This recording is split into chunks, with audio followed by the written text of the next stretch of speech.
Is stretching causing you more harm than good? We often think tight muscles equals stretch more, right? Wrong.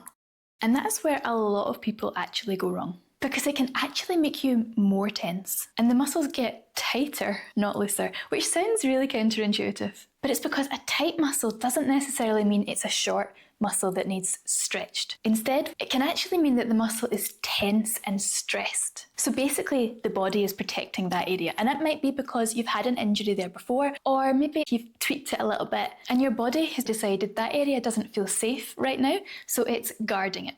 I had a client the other day who was struggling with pain across the front of her shoulder, and I asked her, what have you been doing for it? She said that she'd been really trying to stretch it out and it'd been getting more painful. So I said to her, this is actually one of the most common mistakes that people make with stretching, especially when there's pain. And I'm going to share these mistakes with you in this video. So here are 3 things you need to know about stretching so that you don't make yourself more tight. And number 3 is probably actually the most important one.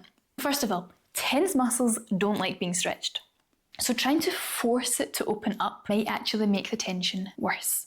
And when you come out of that stretch an hour later, not only does it tighten back up, but it might actually get more tight than what it was before you even started. And that is because the brain has sensed danger, basically. And it's saying increased threat equals increased guarding, which means more tightness. So how do we get around that? I'm going to show you. The most important thing is not going past the point of pain. So if I was to come into a glute stretch from here, I'm looking to get a nice gentle stretch at the back of the leg. I'm not looking to force it, because if I do that, what happens is the body senses that there was pain there. It's not going to let you get quite as far.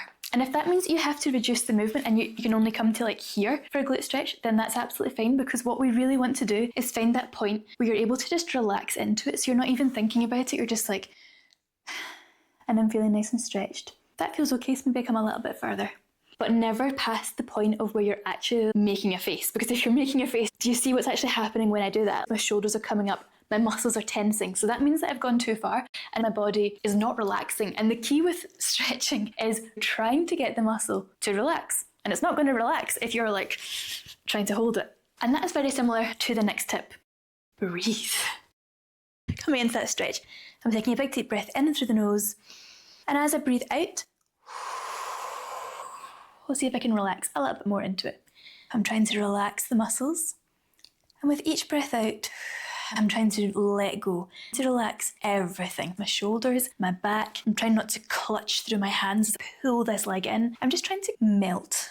And honestly, you're going to find such a difference when it comes to stretching, and just breathe. Breathe through it.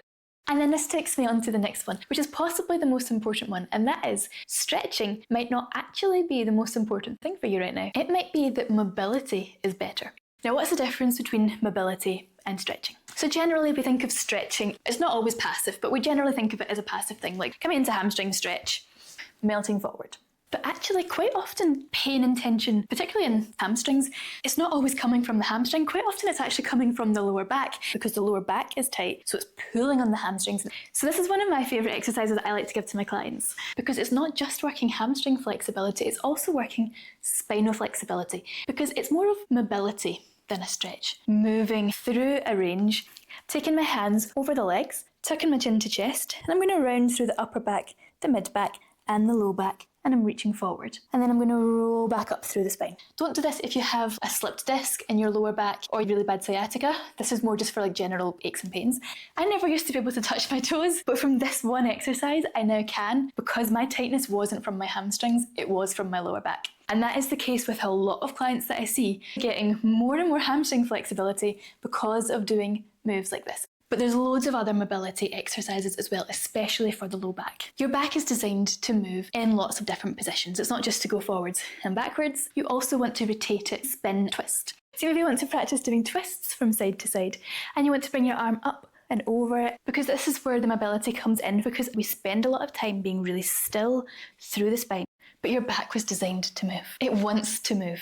And if you're confused with what mobility exercises to do, I have a free back release video, and you also have the option to download it as a PDF, so it's handy and you can come back to it whenever you want. The link is in the description, and you will find that you actually get more effect from moving than you will from just passively stretching and hoping that those muscles release. I want to help you get your whole body moving again, because If you have got a sore back, it moves and you've got pain in your shoulders, you get tension, headaches, and your whole body just feels a bit stiff and a bit tight. And this is exactly what I help you do in my 12-week program. Guide you through all these moves properly so that you actually get the benefits from it. I give you one-to-one support in the program as well, because it gives you the opportunity to ask questions, to get feedback on your form and how you're doing things.